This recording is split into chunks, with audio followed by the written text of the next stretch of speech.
Rishabh Pant disappointing season தான். But okay. இந்த மேட்ச்ல ஒரு சின்னதா ஒரு கேமியா பண்ண முடிஞ்சது. எப்படி பாக்குறீங்க ஓவரால்? அவரை எப்படி வேல்யூ பண்ணுவாங்கன்னு நினைக்கிறீங்க எல்எஸ்ஜி?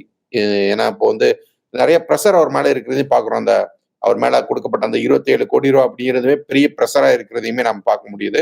அண்ட் ரிஷப் பண்ட்டுமே வழக்கமான ரிஷப் பண்ட்டா இல்ல அப்படிங்கிறதையுமே பார்க்க முடியுது. அண்ட் விமர்சனமா பார்த்தீங்கன்னா, அவர் வந்து ரெட் பாலுக்கு தான் ஏத்த பேட்டர்.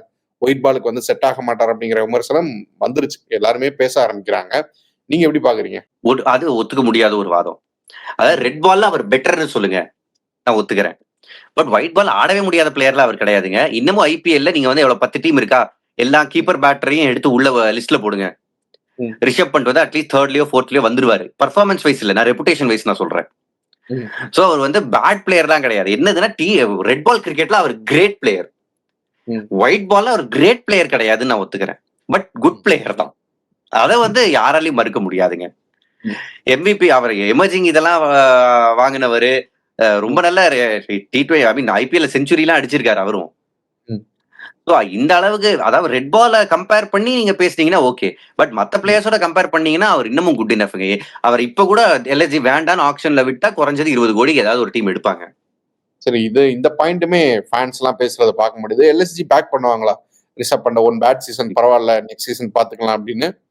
வேற வழி இல்ல, பண்ணிதான் ஆகணும். மேபி இவரை விட்டுட்டு மினி ஆக்ஷன்ல போய் வேற யாரை கேப்டன் எடுத்துட்டு வருவீங்க? இல்ல கேப்டன் கிடைப்பாங்க. மினி ஆக்ஷனுக்கு போறீங்க. மினி ஆக்ஷன்ல உங்களுக்கு எல்லா டேலண்டும் அவைலபிளா இருக்க மாட்டாங்க ஸ்ரீராம்.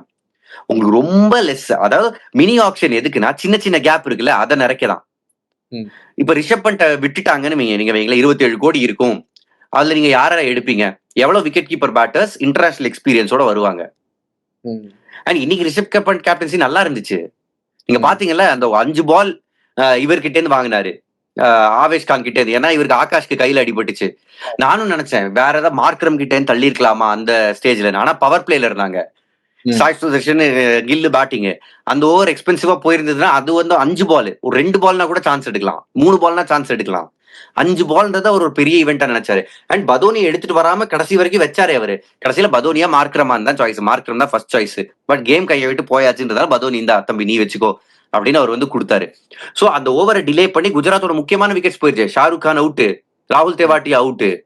அதுக்கப்புறம் வேற என்ன வேணும்? சோ அந்த கேப்டன்சி நல்லா பண்ணாரு அவரு.